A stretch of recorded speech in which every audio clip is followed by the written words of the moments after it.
Selamat pagi Bapak Ibu, Saudara-saudari yang terkasih. Bersama saya Romo Dwi Joko dari Seminari Tinggi Providensia Dei Keuskupan Surabaya. Kita akan bersama-sama mendengarkan dan merenungkan bacaan hari ini yang diambil dari Injil Yohanes bab 15 ayat 1-8. Mari kita mengawalinya dalam doa. Dalam nama Bapa dan Putra dan Roh Kudus. Amin. Yesus, Engkau datang tidak hanya untuk tinggal dalam hati kami, tetapi juga untuk memberikan hidup kepada orang lain melalui diri kami. Engkau mengundang agar batin kami dikosongkan dan dibersihkan, agar kami dapat dipenuhi oleh Allah, dan dengan demikian menjadi sumber hidup bagi orang lain. Bantulah kami untuk mendengarkan sabda-Mu, agar kami terus menghasilkan buah yang berlimpah untuk sesama dan kemuliaan Tuhan. Sebab Engkaulah Tuhan dan pengantara kami, kini dan sepanjang masa. Amin. Tuhan bersamamu dan bersama rohmu. Inilah Injil suci menurut Yohanes. Dimuliakanlah Tuhan. Dalam amanat perpisahannya, Yesus berkata kepada murid-muridnya, "Akulah pokok anggur yang benar dan Bapakulah pengusahanya. Setiap ranting padaku yang tidak berbuah, dipotongnya, dan setiap ranting yang berbuah, dibersihkannya, supaya berbuah lebih banyak. Kamu memang sudah bersih karena firman yang telah kukatakan kepadamu. Tinggallah di dalam aku, dan aku di dalam kamu.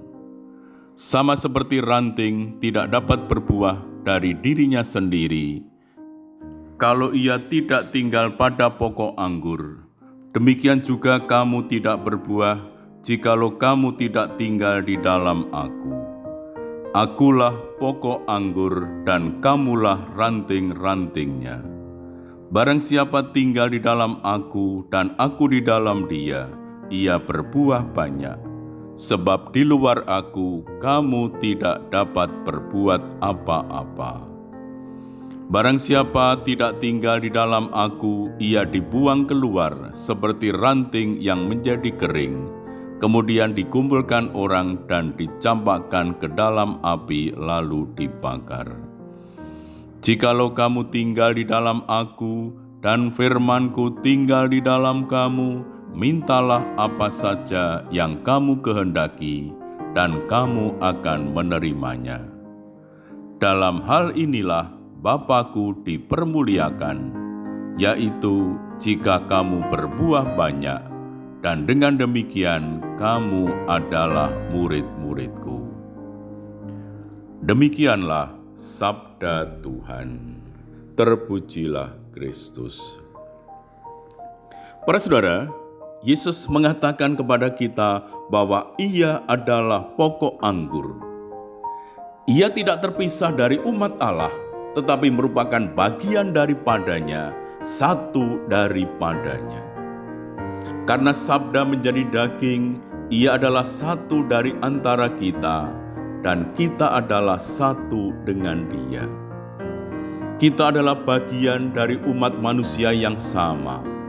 Ia adalah yang sulung, lebih utama dari segala yang diciptakan. Seluruh hidup mengalir daripadanya dan melalui Dia. Selanjutnya melalui kita, ranting-ranting yang kecil menghasilkan buah, seperti halnya air mengalir melalui pokok dan ranting, agar dapat menghasilkan buah anggur. Barang siapa tinggal di dalam aku dan aku di dalam dia, ia berbuah banyak, sebab di luar aku kamu tidak dapat berbuat apa-apa. Yang dimaksudkan dengan buah adalah hidup yang harus kita berikan kepada orang lain. Namun, bukan hanya kita yang memberikan hidup, bukan pula hanya Yesus, melainkan kita dan Yesus. Yesus di dalam kita, dan kita di dalam Yesus. Kita tidak dapat memisahkan mana yang dari Allah dan mana yang dari kita. Hidup itu adalah hidup roh yang mengalir melalui kita masing-masing, diwarnai oleh peran-peran kita yang khusus, oleh pribadi kita yang khusus, dan perutusan kita yang khusus pula. Keagungan Allah adalah bahwa Ia memberikan hidup dalam dan melalui kita. Allah tidak menghendaki untuk hanya bertindak secara langsung dalam hati masing-masing orang. Allah menggunakan kita masing-masing sebagai jalan dan sarana rahmat melalui kata-kata, sikap, kehadiran, dan doa-doa kita. Dengan cara ini, kita ikut ambil bagian dalam karya penciptaan Allah memberikan hidup. Kita saling memberikan hidup Allah satu kepada yang lain, dan kita saling menerima hidup ini satu dari yang lain. Kalau Yesus dan Bapa datang dan hidup atau tinggal dalam diri kita, itu bukanlah hal yang statis. Yesus dan Bapa hidup dan berkarya dalam diri kita. Kita menerima dan memberi hidup dalam dan bersama Yesus serta Bapa. Ini adalah cara lain untuk mengatakan apa yang dikatakan oleh perempuan Samaria. Barang siapa minum dari air hidup yang diberikan oleh Yesus akan menjadi sumber air hidup, hidup ilahi bagi orang lain. Roh yang memberi hidup yang telah kita terima akan mengalir dari kita. Sabda dan sikap yang membawa kehidupan yang kita tujukan kepada orang lain akan mengalir dari hidup Yesus yang ada dalam diri kita, yang mengubah, membuka, dan memperdalam hati dan budi orang lain. Nah, untuk menjadi sumber hidup yang mengalirkan Roh Kudus, kita senantiasa perlu dibersihkan atau dimurnikan. Kata-kata dan sikap-sikap kita tidak lagi muncul dari nafsu atau kebutuhan kita untuk membuktikan bahwa kita pantas diperhitungkan, atau dari rasa takut kita, kerapuan, dan dari luka-luka batin kita. Tetapi kata-kata dan sikap itu muncul dari Allah yang tinggal dalam diri kita. Pemurnian dan pembersihan memang membutuhkan waktu. Yesus datang untuk tinggal dalam diri kita sedikit demi sedikit. Bapa akan membersihkan semua ranting yang menghasilkan buah, agar menghasilkan buah yang lebih banyak lagi. Membersihkan berarti memotong beberapa ranting, dan ini dapat menyakitkan. Pemurnian ini dikerjakan langsung oleh pengusahanya, yaitu Bapa, dengan memotong ranting-ranting.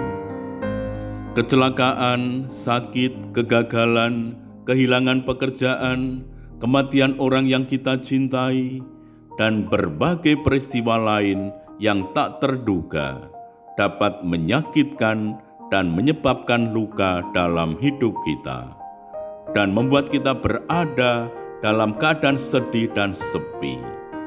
Kita merasa kosong, hidup tidak lagi mengalir melalui diri kita.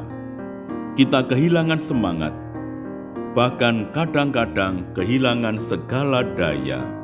Kita terluka dalam segala daya hidup kita. Seperti pohon anggur terluka karena ranting-rantingnya dipotong, kita harus menunggu sampai hidup baru mengalir dalam diri kita. Kita dibersihkan demi sesuatu yang baru, demi hidup yang lebih terpusat pada Allah dan hal-hal dari Allah. Sebelum dibersihkan, mungkin kita terjerat oleh hal-hal yang harus kita kerjakan. Mungkin itu adalah hal-hal yang baik, dan kita tidak mempunyai waktu untuk Allah. Pokok anggur yang baru saja dibersihkan tentu tidak tampak indah. Namun pada waktu panen, pokok anggur itu mengeluarkan banyak buah. Maka tantangan yang paling besar adalah terus-menerus mengenali tangan Allah yang sedang membersihkan ranting-ranting dalam hidup saya.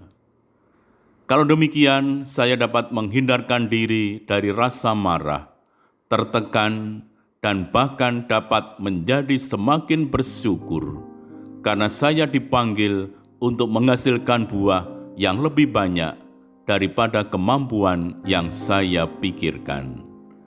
Dengan demikian, penderitaan menjadi jalan pemurnian dan membuat saya mampu bergembira atas buah-buahnya dengan rasa syukur yang mendalam tanpa merasa sombong. Marilah kita berdoa. Tuhan Yesus Kristus, kami senang tetap tinggal bersama-Mu, tetapi seringkali kami belum mau dibersihkan dan dipangkas.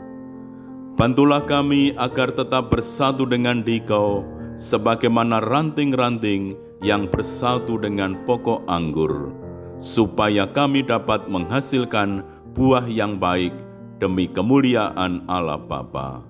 Engkau yang hidup dan berkuasa, kini dan sepanjang masa. Amin. Tuhan bersamamu dan bersama rohmu. Semoga Allah yang Maha Kuasa memberkati saudara sekalian, Bapa dan Putra dan Roh Kudus. Amin.